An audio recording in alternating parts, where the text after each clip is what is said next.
Sonic is one of the most well-known mascots in the world. His character needs absolutely no introduction. It's very difficult nowadays to find a gamer or just an ordinary casual who doesn't know or recognize this guy. During the 90s, Sonic took another gaming heavy hitter as his rival, Mario himself.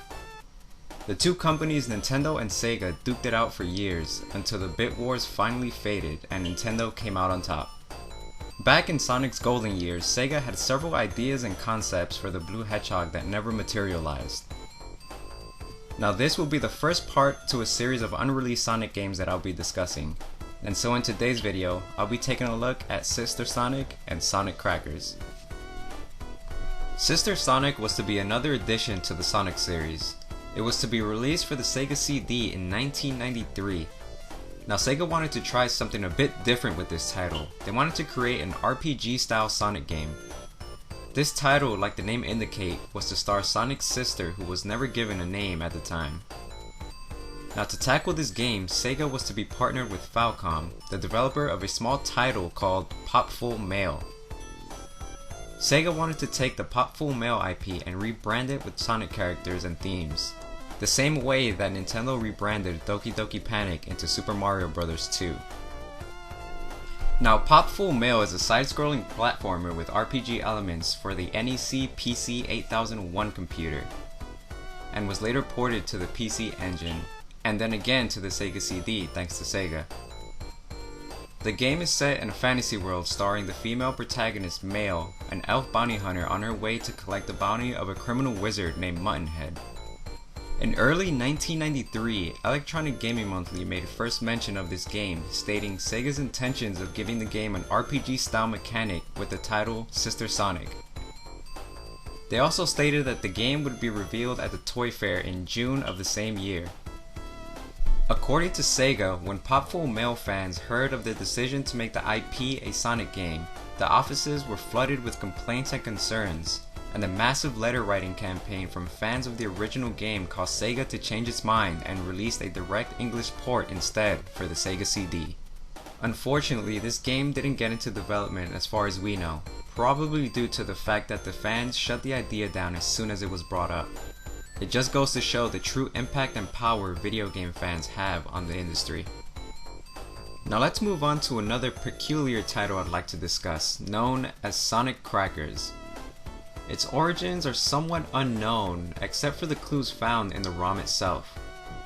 Many fans considered it a submission game, a pre-alpha so to speak, to test a game's concept before the approval for actual development.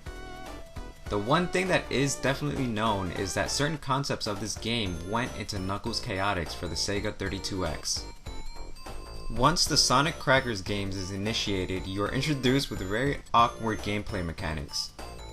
Sonic and Tails are tethered together in a chain of rings.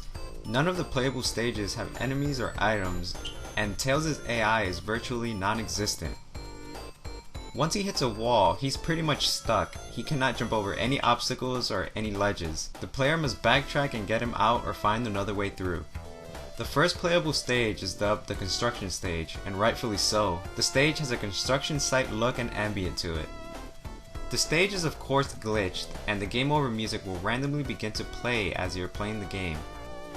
Remnants of this stage and its music were used in Knuckles Chaotix as well. The second stage is known as a Carnival Stage. This stage has a lot of different types of ramps and loops. It actually looks pretty cool. The colors are extremely vibrant and the loops have a nice graphical texture to them.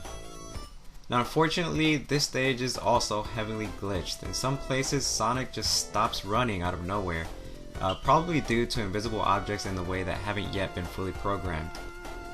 This stage is far less complete than the previous stage. Sonic Crackers also has a few special stages as well, which deter from the classic side-scrolling stages. These are isometric stages similar to Sonic 3D. Now again, nothing is programmed on these stages. Sonic and Tails are pretty much free to roam around. The music used in these stages are early renditions of Techno Tower from Knuckles Chaotix. It is unclear whether these are bonus stages or actual stages in the story, but one can only assume. Now only about 15 copies of this game are known to exist, and a huge shout out goes to NintendoPlayer.com for doing a very extensive search as to the origins of these carts.